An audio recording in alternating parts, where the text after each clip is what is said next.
A church full of grace. The News Church.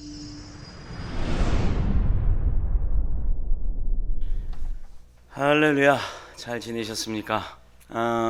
지난 토요일날 우리 디노와 찬양단하고 우리 교회에서 중점이 됐어요. 거의 중추적인 역할을 했죠. 그렇게 해서 하나님의 종들이 세워지는 일에 최선을 다해서 섬기는 은혜가 있었습니다. 그리고 이 악기들이 들고 나갔다가 또 새벽부터 와서 우리 주집사님도 그렇지만 그 디노와 팀들이 새벽부터 와가지고 2층에서 다들 젊은 사람도 아니고 평균 나이 50대, 평균 나이 55세쯤 되겠죠? 평균 나이 한 55세쯤 되시는 분들이 와가지고 그걸 다 들고 옮기고, 이번에 큰 목사란 주집사님의 그 차량을 통해서 아주 한 번에 샥샥 움직이고 참 은혜로운 일이 있었는데, 그러고 나서 저녁에 또 준비하고 정리하고 막 이러다 보니까 어제 옷이 그대로잖아요. 집에 못 갔어요. 그래서 아침에 막 부랴부랴 예배 준비를 해놓고 새벽에 한 4시인가요? 5시인가요? 그때까지 세팅을 해놓고 막 이러다 보니까 조금 이렇게 막 혼란한 부분이 있었습니다. 양해 부탁드리고요. 오늘 또 성경 본문의 말씀을 통해서 우리가 나눌 은혜의 제목이 바로 복음에 합당한 삶을 사는 모습, 복음에 합당한 삶. 과연 그럼 복음에 합당한 삶이 무엇인가? 우리가 늘 믿음을 가지고 산다라는 것 입술로 쉽게도 고백을 하죠. 근데 그 믿음이 뭘까요? 변화되는 것이라고 우리는 알고 있어요. 복음, 예수 그리스도를 알고 난 이후에 내 삶이 과거의 것은 버리고 새 사람이 되었고 죽음에서부터 생명으로 건너졌고 어둠에서부터 빛으로 왔다라는 것. 그건 누구나가 이제 우리가 상식적으로 다 알고 입에 그냥 줄줄줄 나올 수 있을 만큼의 우리 지식적인 우리 보면 자료가 돼 있겠죠. 그런데 중요한 것은 그 복음은 아는데 그 복음에 그러면 내가 어떻게 그 복음에 맞게끔 살 수 있는지, 그거에 대해서는 정의를 내리기가 어렵다 이 말입니다. 요즘 뉴스를 보면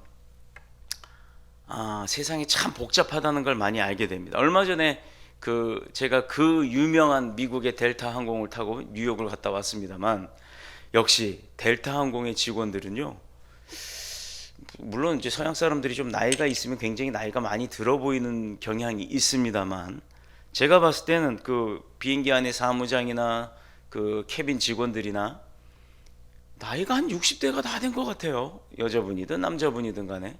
근데 안 목사님하고 저하고 앉아 있는데 이제 식사 때가 돼서 그 식사가 나오잖아요. 근데 우리가 앉아 있던 이 왼쪽 라인에 그 담당하는 캐빈이 앞쪽에 있는 그 담당하는 분이 좀 경력자인 것 같아요. 그러니까 보니까 비행기도 앞에는 1등석, 그다음에 비즈니스석, 그다음에 일반석인데 일반석에도 그 앞부분은 컴포트 플러스라고 하는 자리가 있더라고요. 거기 담당하는 분이 그 남자분이에요. 안 목사님을 딱 보더니 이제 그분이 한국분 동포인지 한국말을 하는 거예요. 우리 보고 중국인이냐고 물어볼 줄 알았더니 그렇게 안 하고 당연히 한국말로 물어봅니다. 식사 뭘로 하실래요? 이렇게 물어보잖아요. 근데 평균적으로 우리가 알고 있기로는 식사가 뭐뭐 있는데 손님 뭘로 드시겠습니까? 이렇게 나와야 되잖아요. 근데 안 목사님 딱 보더니 싹 보더니 마치 아버지가 딸한테 하듯이 식사를 뭘로 드릴까? 이렇게 얘기를 하는 거예요. 되게 젊어 보이셨나 봐요. 그러니까 우리 둘이 눈이 그 순간 딱 마주치면서 웃었어요. 이것은 뭐냐 하면 그 유색 인종에 대해서 굉장히 그 반응이 좋지 않다라고 하는 그 델타 항공, 거기서 있었던 일을 이야기를 하려고 하는 겁니다. 물론 제가 탔던 비행기는 아니에요. 얼마 전에 그 속에서 난동을 피웠다. 왜? 그 오버부킹이 된 것 사건이 있었죠. 비행기는 100좌석인데 100좌석보다 예비 승객까지 다 그 티켓팅을 해줘서 100명 중에 안 오는 사람이 있으면 그 사람들 예비자들을 탁탁 채워 넣어서 비행기가 빈자리 없이 가려고 잔머리를 쓴 거죠. 그런데 100명이 다 왔어요. 근데 그 예비자도 자기 티켓이 있으니까 당연히 들어왔죠. 그러다 보니까 서서 가야 되는 상황이 생긴 거예요. 서서 갈 수는 없는 입장이고, 그러니 직원들이 의무적으로, 물론 법령이 그렇다고 합니다. 직원들이 의무적으로 그 중에 문제가 있는 사람, 어떤 어려움이 있는 사람, 이런 사람을 우선적으로 두고, 만약에 예를 들어서 일반적인 사람들 몇 명 중에 선택을 해서 그 사람들 도로 내리세요라고 할 수 있는 게 그 항공사 직원의 권한이랍니다. 그런데 그들이 고른 게 누구였느냐? 우리나라 사람은 분명 아니었고 중국인이었어요. 그리고 또 한 명은 한국 사람이에요. 근데 이제 한국 사람은 순순히 그럼 내가 당신들이 나한테 뭘 해줄 거냐? 다음 비행기를 타기 위한 조건을 맞춰주기 위해서 당신에게 하루의 숙박권과 식사료를 제공하겠습니다 했더니 오케이 하고 내렸대요. 근데 이 중국인은요 그러지 않았습니다. 그 안에서 나 못 내려 이러고 막 의자를 붙들고 난리 난동을 피우는데 강제로 다리를 붙들고 질질질질 끌고 나가는 상황이 벌어져서 그것이 누군가가 핸드폰으로 찍고 유튜브에 나왔었던 일이 있었어요. 근데 불과 그게 델타 항공만 그랬겠냐 이 말입니다. 요즘에 보면요 그렇게 비행기가 그로 인해서 우리나라도 있었죠. 땅콩 사건. 비행기가 되돌아오고 가다가 되돌아오면 몇 시간이 지체가 된다고 합니다. 승객끼리 싸워서 회항을 했다고 하는 사건들, 또 안에서 비행기에서 술도 주나 봐요. 비행기에서 술을 어떻게 먹었는지 먹고 막 술 취해서 난동을 피우는 사람도 있고 종종 그런 얘기를 듣죠. 여러분 꼭 비행기만 그렇겠습니까? 국한된 어떤 딱 한정된 공간, 어쩔 수 없는 공간을 비유하기 위해서 비행기를 얘기했을 뿐입니다만 교회 안에도 그렇고 우리가 삶을 살아가는 그 세상에서 많은 일들로 인해 부딪히는 사람들과의 관계에서도 그렇고 많은 문제점이 있는 사람들을 우리는 딱 만나보면 알죠. 몇 시간만 이야기해보면 압니다. 이 사람은 어떤 성격이고 그 사람은 어떤 성격이 소유해 어떤 마음을 갖고 사는 사람이고 이 사람은 그냥 그저 바보같이 베풀어주는 사람, 그저 바보같이 예스 예스 하는 사람. 근데 왜 이런 사람들을 다 바보라고 생각을 할까요? 그런데 마치 하나 주고 10개를 가져가는 사람 등등등 여러 종류의 사람들이 속해 있다는 거, 있다는 존재한다는 거 우리는 잘 압니다. 그러나 더 심각한 사건은요 이유 없이 당할 때가 있어요. 이유 없이. 묻지마 범죄라는 사건 많이 있죠. 길 가는데 갑자기 옆에 와서 툭 때리고 가고 칼로 푹 찌르고 가고 등등등의 사건들이 많이 있습니다. 이게 세상 가운데 점점 자주 일어나고 있고 그래서 사람이 죽거나 다치거나 하는 안타까운 일들이 우리 주변에서 종종 보인다는 얘기예요. 내가 승질난다고 차를 몰고 사람들 걸어가는 인도 위로 막 뛰쳐들어가지를 않거나 여러 가지 일들. 그런데 이런 범행의 동기가 뭐였어요? 내가 승질난다 이거예요. 내가 하는 일이 잘 안 되거나 뭐 얼토당토 않는 일로 인해서 내가 좀 억울함이 있다든가 내가 한 실수로 인해서 상사한테 질책을 받았다든가 근데 그거 분을 참지 못하고 그걸 어딘가에 해소하는데 그걸 타인에게 무작정 뭐 불특정 다수의 사람들에게 막 쏟아붓는 겁니다. 궁금한 것은요 왜 자기 자신의 문제를 가지고 남한테 사회 전체에다가 분풀이를 하는지 그것도 아주 극단적인 방법을 통해서 해결을 하려고 하는지 왜 그래야만 하는지 이게 전 참 궁금합니다. 그 사람 머릿속에 한번 들어가고 싶어요. 왜 그러는지. 그렇게 한다고 해결되는 게 있나요? 오히려 자기 자신에게 더 큰 어려움이 곤란이 처해지는 상황이 오게 되는 겁니다. 이는 국가를 포함한 현대 사회가 그 구성원 사람들 한 사람 한 사람 또 일반 시민들에게 시민적 정신을 고양시켜 주지 못했다라는 거예요. 우리 중국 가보시는 분들 알 거예요. 우리나라 광화문 대로 같은 데 차가 막 다니고 있는데 우리 같으면 거기 그냥 건너갈 수 있어요? 신호 기다렸다가 횡단보도 그 신호 끊어지기 전에 얼른 건너가려고 그 시간에 뛰어가려고 하죠. 그런데 중국 가보시면요 10차로 또 땅덩어리 크니까 도로는 얼마나 넓어요. 왕복 5차로 10차로나 되는 도로를 이제 할머니쯤 되는 분들이 애기 손잡고 그냥 걸어가요 거기를. 그럼 또 차들이요 쌩쌩 달리다가 사람이 오면 또 서요. 근데 중국이라는 나라 참 이상하더라고요. 거기는 신호 체계도 없고 신호가 있어도 지키지도 않고. 자 이제 내년에 우리가 가는 캄보디아는 거기 푸놈펜에 이제 공항에 떨어지자마자 차를 타고 갈 텐데 한번 유심히 지켜보세요. 어떤 일이 있나. 신호등이 있는데 직진 신호, 우회전 신호, 좌회전 신호가 동시에 들어옵니다. 그럼 나는 가는 길 우회전 좌회전 하면 앞차들은 다 서야 될 거 아니에요. 마주오는 차도 똑같이 직진 우회전 좌회전 동시에 들어와요. 그러면 어떻게 됩니까? 직진길에는 이해가 되는데 서로 좌회전을 하면 부딪힐 거 아니에요. 직진하고 있는 차가 있는데 어떻게 좌회전을 합니까? 그런데도요 사고 하나 없이 잘들 가요. 이게 정리, 질서라고 하는 것이 정리가 되어 있지 않음에도 불구하고 그렇게 질서를 무질서 속에서 질서가 생겨나는 나라가 있는 반면에 우리나라처럼 법제화가 되어 있고 어떤 규율이 있고 그것을 지켜야만 하는 규범이 있는데도 그 규범 속에서 자기 멋대로 하고 사는 사람들이 있더라 이 말이죠. 지켜야 할 도덕과 규범을 망각하고 개인의 자유와 권리만을 찾는 사람들. 그런 시민의식이 잘못된 사람들이 이런 비극적 현실을 낳고 마는 겁니다. 이 세상 가운데 나 혼자가 최고다. 천상천하 유아 독전, 이거 불교 용어긴 합니다만, 세상 위나 세상 아래를 통틀어서 내가 제일 유일한 존재다라고 생각하는 자기 자만주의에 빠져 있는 사람들, 자가당착 또는 자기를 너무 사랑하는 사람들. 요즘 한국 사람들도요, 가만 보면 자동차나 보행자가 함께 그 선을 지키지 않아요. 그래서 언젠가 그 가수 있잖아요, 여자 가수 트로트 부르는 젊은 가수가 그 선을 지키지 않은 캠페인송을 부르기까지도 했어요. 그거 아세요? 승용차나 승합차나 그 사이드 밀러에 선이 양쪽 이렇게 보이는데 그 사이드 밀러에 딱 가면 내 차가 딱 그 정지선 앞에 딱 서게 되는 겁니다. 근데 대부분 어떻게 하느냐, 바퀴가 하나 올라와 있든 아니면 앞에 범퍼가 일부가 쓱 올라와 있든 아니면 차가 반쯤 올라와 있든 그 정지선은 거기서까지는 서세요, 거기 넘어오지 마세요라고 하는 건데 거기를 다 걸쳐 있는 사람들이 의외로 많다라는 겁니다. 또 직진경 우회전할 수 있는 곳에서 내가 신호가 정지가 돼 있어서 난 직진하려고 서 있는데 뒤에서 어떻게 해요? 그 차가 간 다음에 가는 게 순서인데도 불구하고 조금 앞으로 가, 비켜라, 이런 식으로 뒤에서 빵빵대는 사람들이 있어요. 안 비켜줘도 됩니다, 그거. 근데 간혹 보면요, 우회전 표시만 돼 있는 그곳에 서가지고 직진하려고 안 비켜지는 사람들이 있어요. 간혹 있어요, 간혹. 직진 우회전은 기본이지만 우회전만 한다라고 되어 있는 곳에서는 여기서는 직진하려고 하면 안 되는 건데도 불구하고 그런 거 신경 안 쓰고 사는 사람들이 많습니다. 자, 자동차는 자동차대로, 자전거면 자전거, 또 사람은 사람대로 자기 멋대로 산다면, 도덕과 질서가 없다면, 그렇게 무너진 사회 속에 어떤 우려함이, 굉장히 어떤 사고에 대한 우려함들이 막 드러날까요? 그런데 그런 곳에서 우리가 산다면 불안하겠죠. 내가 언제 사고 당할지 모르죠. 바로 저와 여러분들이 그런 삶 속에 살고 있다는 겁니다.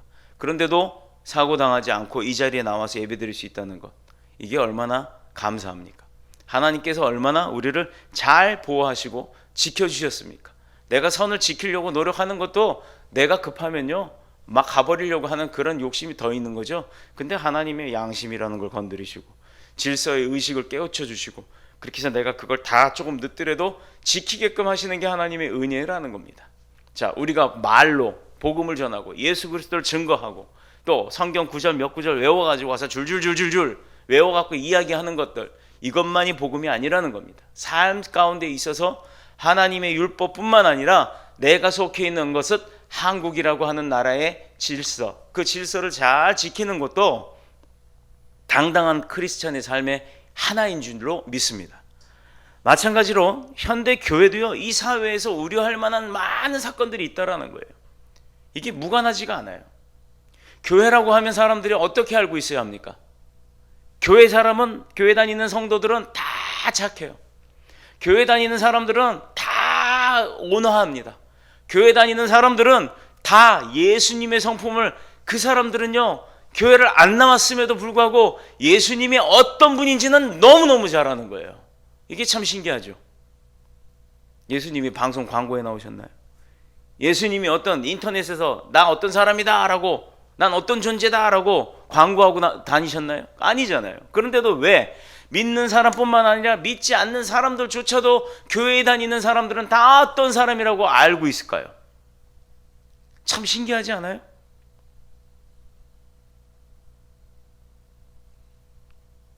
안 신기해요? 안 신기한가 봐.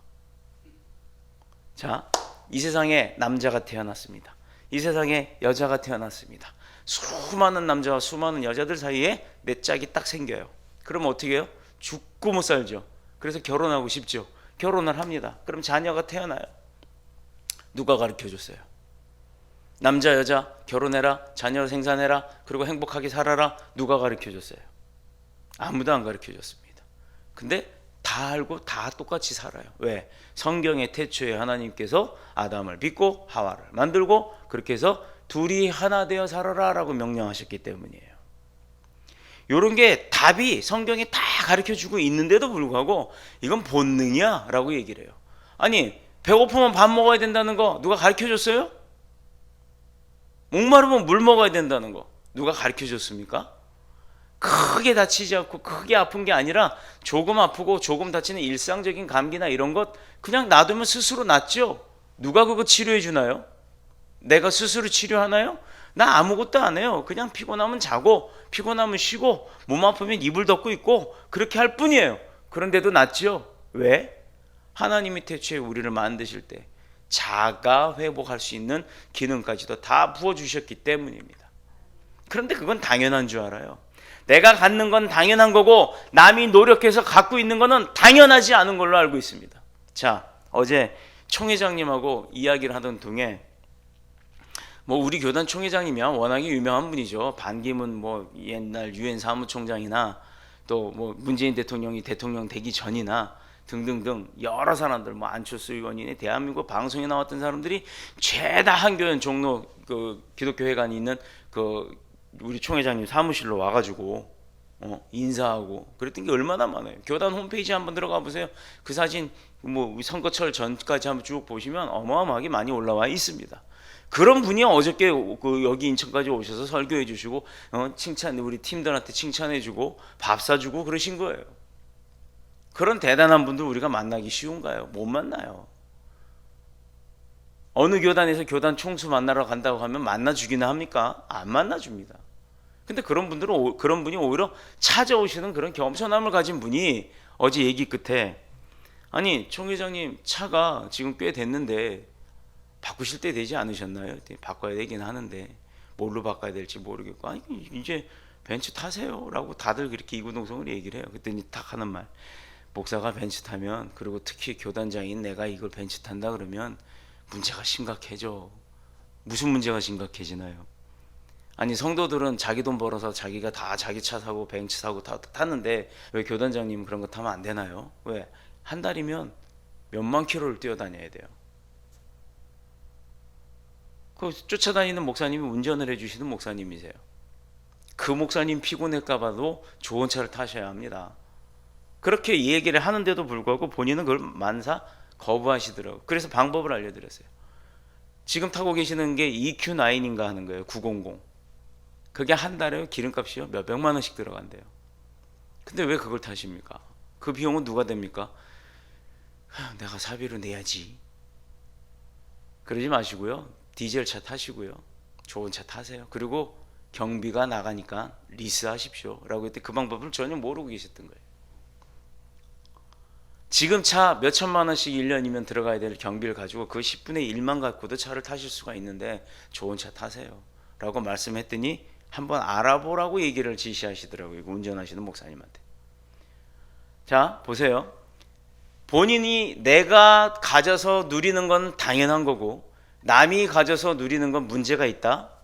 자, 그거를 세상으로 나가서 조금 더 이야기해 보면 내가 하는 정치는 바른 정치고 반대쪽에서 하는 정치는 잘못됐다. 이건 아니라는 겁니다. 교회 안에서 봅시다.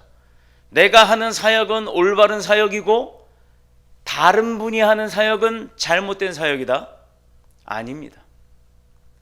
이 사역도 그 사역도 소위 말하는 잘못됐다고 하는 사역도 교회 안에 피해가 되고 주님의 욕을 매기는 일이 아니라면 모두 다 합쳐서 그 궁극적인 목표를 보면 다 주님 앞에 최선을 다하자는 게 그 목적입니다. 그러면 합력하는 게 바로 복음적인 삶인 거예요. 물론 우리 교회야 그렇게 갈라지고 뭐 의견이 달라지고 할 이유도 없지만 이게 얼마나 행복한 교회인지 몰라요. 그래서 감사할 뿐입니다.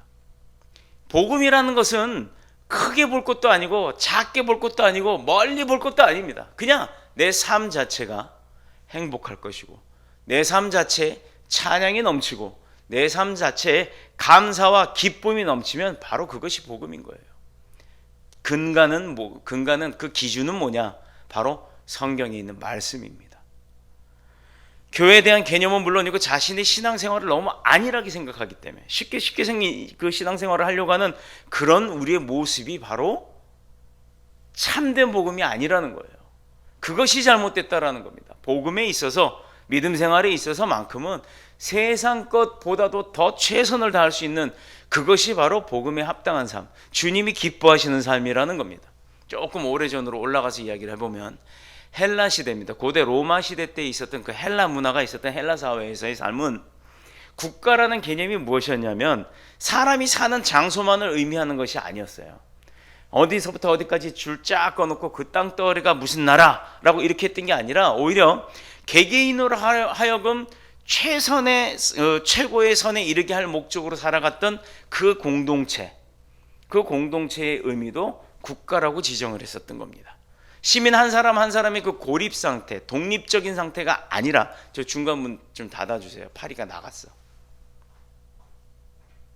그럼 못 들어올 거예요. 자, 시민 한 사람 한 사람이 그 고립된 상태가 아니라 상호 협력하는 가운데 자신의 잠재성, 그리고 감수성 여러 가지가 있지만 잠재력, 재능 이런 것들을 향상시키고 그 능력을 최대한으로 극대화할 수 있었던 것, 그렇게 공동체 생활을 했던 것.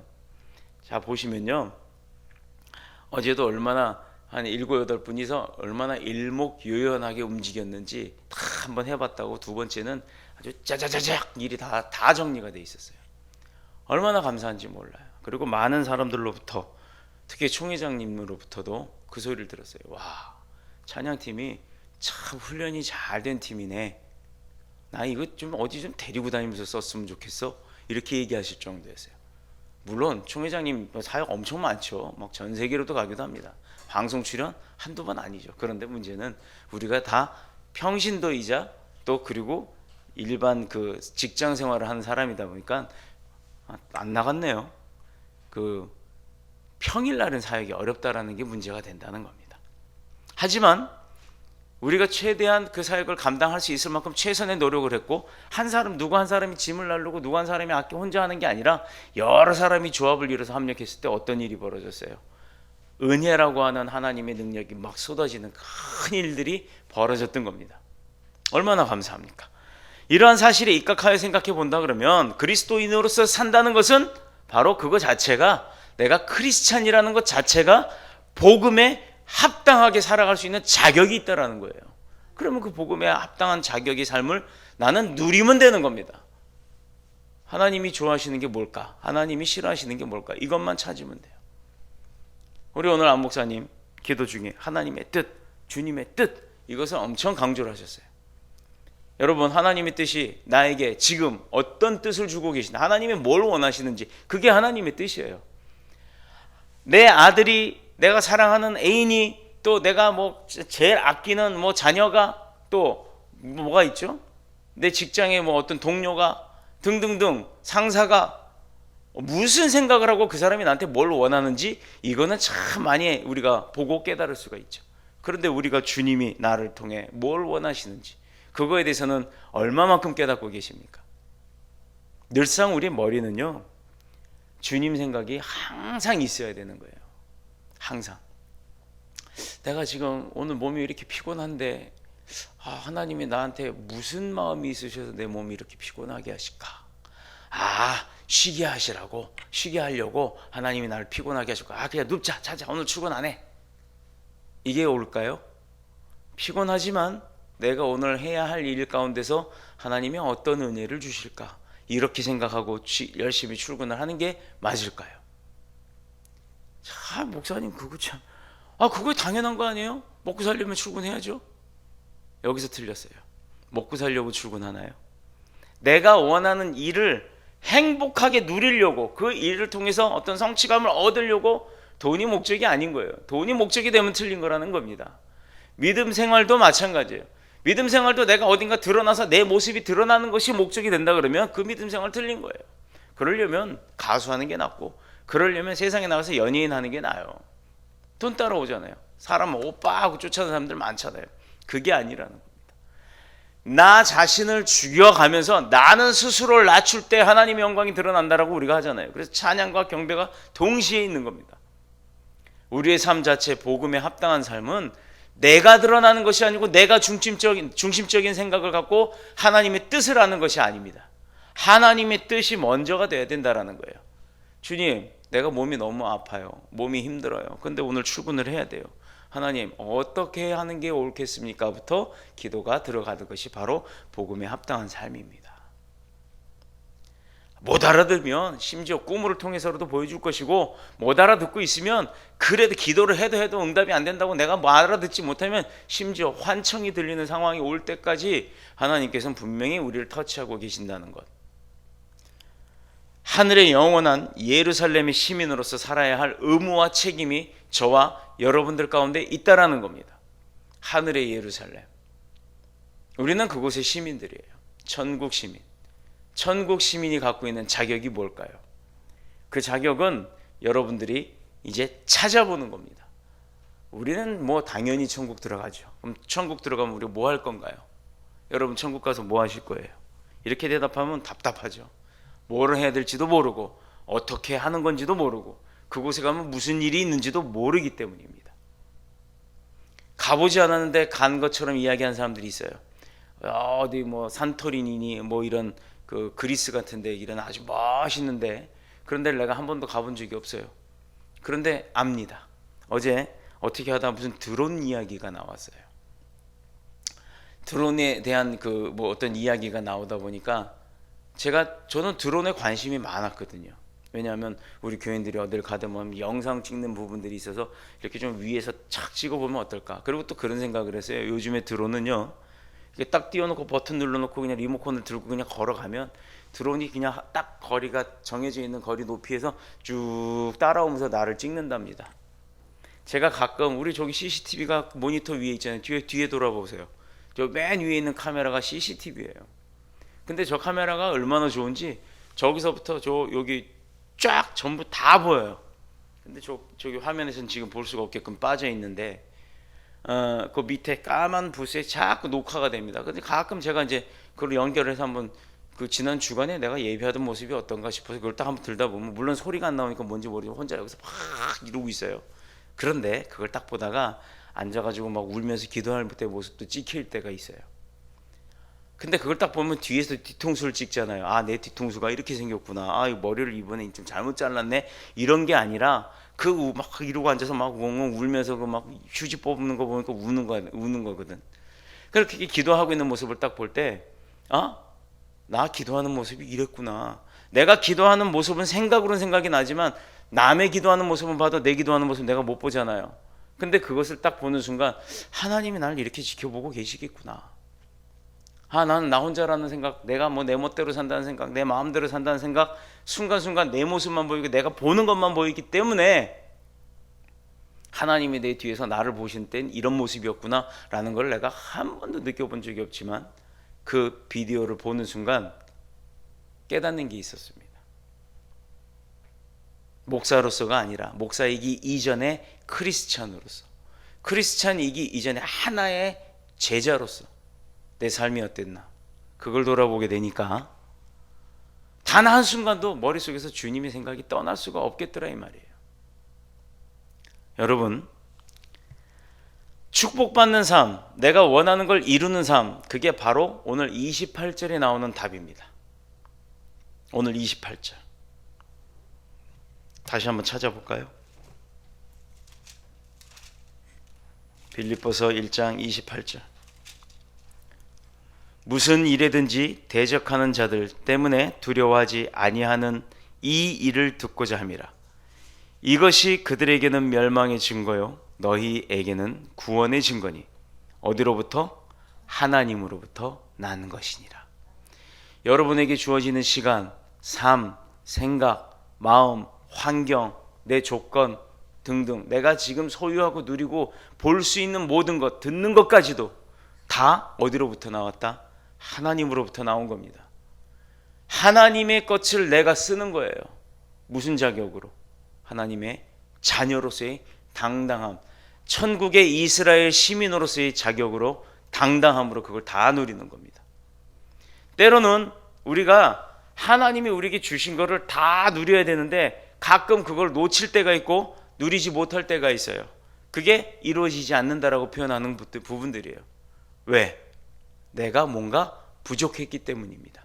하나님이 부족한 게 아니에요. 분명한 것은 내 기준이 아닌 하나님의 기준에서 내 삶을 맞춰가시길 축복합니다. 그게 바로 복음에 합당한 삶의 가장 근본이 되는 기준입니다.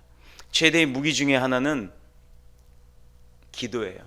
누구의 이름으로 하는 기도? 예수 그리스도의 이름으로 하는 기도. 그렇기 때문에 어떤 충돌이 있고 어떤 어려움이 있다 할지라도 요한복음 14장 27절의 말씀처럼 너희는 마음에 근심도 말고 두려워하지도 말라. 그 다음에 보세요. 요한복음 16장 33절에도 너희가 환난을 당하나 담대하라. 내가 세상을 이기었노라. 주님이 부활하심으로 인해 세상의 그 모든 것들을 다 이기신 겁니다. 28절에 보면 다시 한번 그 두려움에 관한 이야기를 하며 하나님께로부터 나온 자들, 하나님께로부터 시작된 사람들은 모든 것을 다 소유하고 이길 수 있는 능력이 있다는 거 잊지 마시길 축복합니다. 불신앙자, 두려움이 오는 것, 이게 바로 불신앙자의 특징이에요. 불신앙자의 특징은 두려움이지만 믿음의 특징은 뭐다? 담대함이에요. 그 두려움이 있어도 두렵지 않는 거예요. 두려움이 몰려와도 어려움이 닥쳐와도 나는 담대함이 있는 겁니다. 왜? 아버지의 뜻에 따라서 내가 그걸 이길 수가 있기 때문이죠. 어떤 걱정이라도 믿어 구원받으면 확신이 넘칠 수밖에 없는 것이고 이 구원받은 자의 확신이 우리에게는 기쁨과 감사와 평안을 가져다 준다는 사실입니다. 이것이 바로 천국 시민 된 저와 여러분들의 특권이에요. 이제부터는 그거 알았으니까 그걸 누리고 살면 돼요. 돈이 없어요? 돈이 없다고 불안할 거 아닙니다. 돈이 없으면 불편할 뿐입니다. 그래서 그 돈에 대해서 아주 염려 근심 떠나버리시면 아예 내려놓으시면 오히려 돈이 들어오게 돼 있어요. 그 세상도 그런 지혜가 있잖아요. 세상 말에도 돈을 쫓으면 돈은 멀어지고 돈을 멀리하면 돈이 오히려 따라온대요.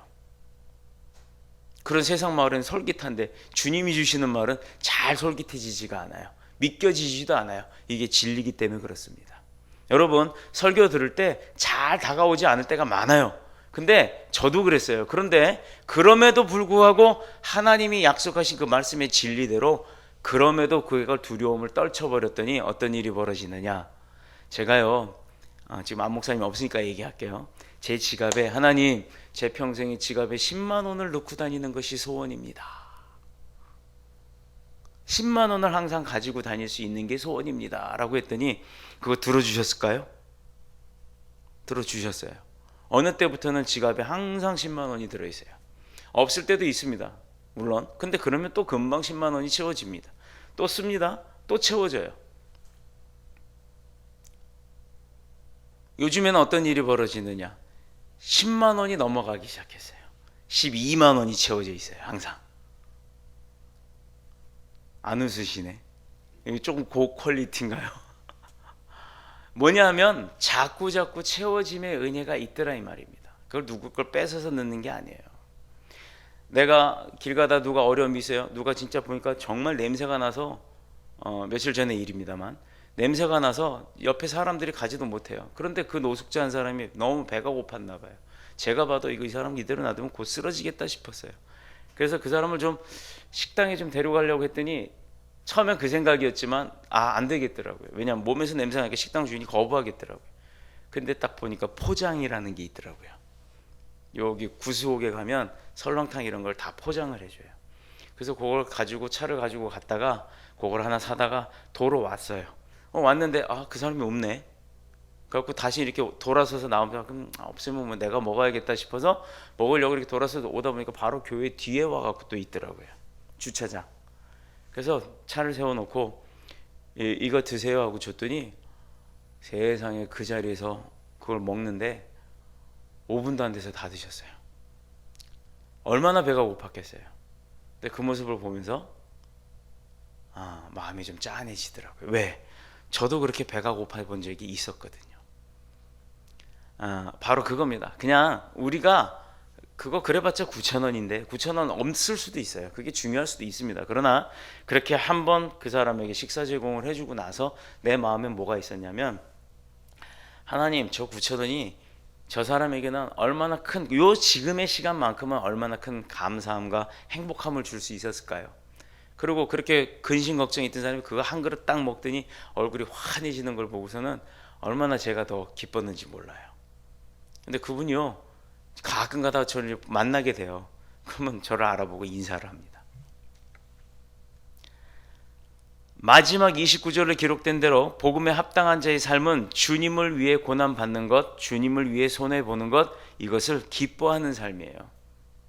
주님을 위해서, 그러니까 나를 위해서 기뻐하는, 내가 기뻐할 수 있는 삶을 사는 사람은 손해 보는 삶이에요. 그런데 하나님을 위해서 기뻐하는 삶은 그것도 또 똑같이 우리의 관점으로 보면 손해 보는 삶 같습니다. 그런데 누가 기뻐하신다고요? 하나님이 기뻐하신다고. 나는 손해 보는 것 같지만 하나님이 기뻐하시는데, 내가 나를 위해서 손해 보고 사는 게 아니라 나를 위해서 산다 보면 내가 기뻐하는 것 같지만 기뻐지는 게 아니에요. 결론은 아버지와 아들을 놓고 봅시다.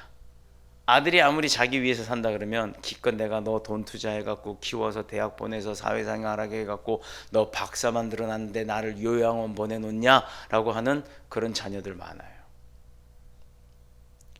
여러분, 성경에도 분명히 나와 있고 우리가 주님께서 주신 계명 중에 10계명 중에도, 자, 여러분께 여쭤볼게요.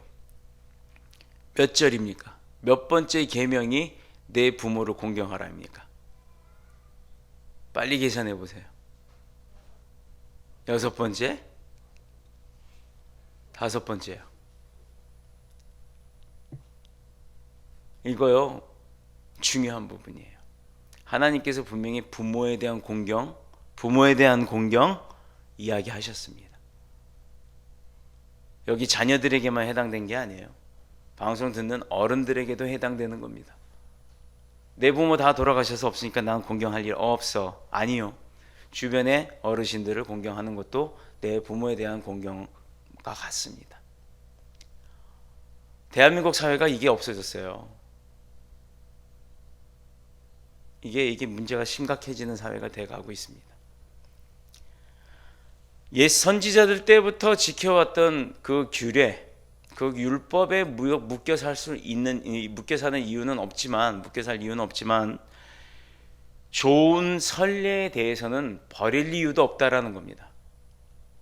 하나님이 기뻐하시는 일, 하나님을 기쁘게 할 수 있는 일, 그로 인해서 우리가 믿음의 삶을 산다는 것, 복음에 합당한 삶을 산다는 것, 이것을 잘 지켜서 하나님 기쁘게 하시고 하나님 기쁨으로 인해 우리에게 부어지는 충족함이 있기를 그리스도 예수님의 이름으로 축복합니다.